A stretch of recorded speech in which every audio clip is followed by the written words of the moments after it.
மறுமலர்ச்சி திராவிட முன்னேற்ற கழகம் என்றைக்குமே தமிழர்கள் நலனுக்கான இயக்கமாக பாடுபட்டு வருகிறது.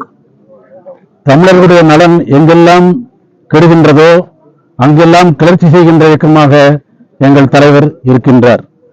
தமிழகத்தினுடைய எல்லா பிரச்சனைகளிலும் ஸ்டெர்லைட் ஆலையை மூடுவதற்கு, அம்பரப்பர் மலையிலே நீட்டினோர் திட்டம் வருவதை தடுப்பதற்கு, நெய்வேலி லிக்னைட் கார்ப்பரேஷன் தனியார் மயமாக்குவதை தடுப்பதற்கு, மது விலக்குக்காக கிட்டத்தட்ட 3000 கிலோமீட்டர் கால்நடை பயணமாக சென்றது என்று மக்களுடைய பிரச்சனைகளிலே முக்கியத்துவம் கொடுத்து எங்கள் இயக்கம் நடந்து கொண்டிருக்கின்றது.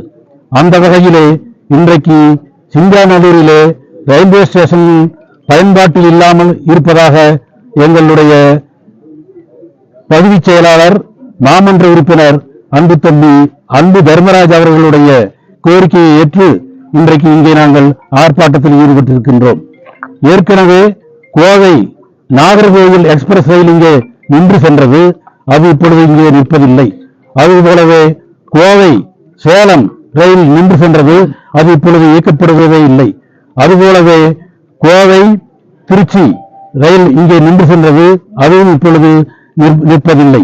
இங்கு கிட்டத்தட்ட 5000 குடும்பங்களுக்கு இது வாழ்வாதாரமாக பயனுள்ளதாக இந்த ரயில்வே ஸ்டேஷன் இருந்தது. ஆனால் இன்றைக்கு பயன்பாடு இல்லாமல் இன்றைக்கு அது ஒரு வெறிச்சோடிய ஸ்டேஷனாக பயன்பாடு இல்லாமல் இருக்கின்றது. ஏற்கனவே இங்கு டிக்கெட் விற்காத காரணத்தினால கவர்மெண்ட்டுக்கு வரக்கூடிய ரெவன்யூ போயிருச்சு. அதனால இந்த ஸ்டேஷன் இன்றைக்கு பி கிரேடு பண்ணி இருக்கிறதாக எங்களுக்கு செய்திகள் வருது.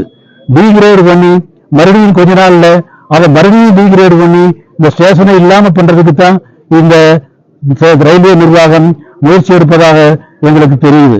ஆக இதை கண்டிக்கிறோம். இந்த நிகழ்ச்சி தொடரக்கூடாது. ஆகவே இங்கு ரயில்கள் நின்று செல்ல வேண்டும். ராமநாதபுரம், ஒண்டிப்புதூர், இருகூர் இந்த பகுதியில் இருக்கிறவங்களுக்கெல்லாம் இது ரொம்பவும் முக்கியமாக பயனுள்ளதாக, ஏழை மக்களுக்கு பயனுள்ளதாக இருக்குது. அதுபோலவே இன்றைக்கு தமிழக அரசு இங்கே விளையாட்டு ஸ்டேடியம் கட்டணும்னு சொல்லியிருக்கிறாங்க. அது இங்க பக்கத்துல தான் வரப்போகுது. அப்படி வரும்போது அது சர்வதேச அது அரங்கமாக அது திகழும். அப்ப கிட்டத்தட்ட எல்லா ஊர்களிலிருந்தும் இங்கு வரக்கூடியவங்க அதிகமா இருப்பாங்க.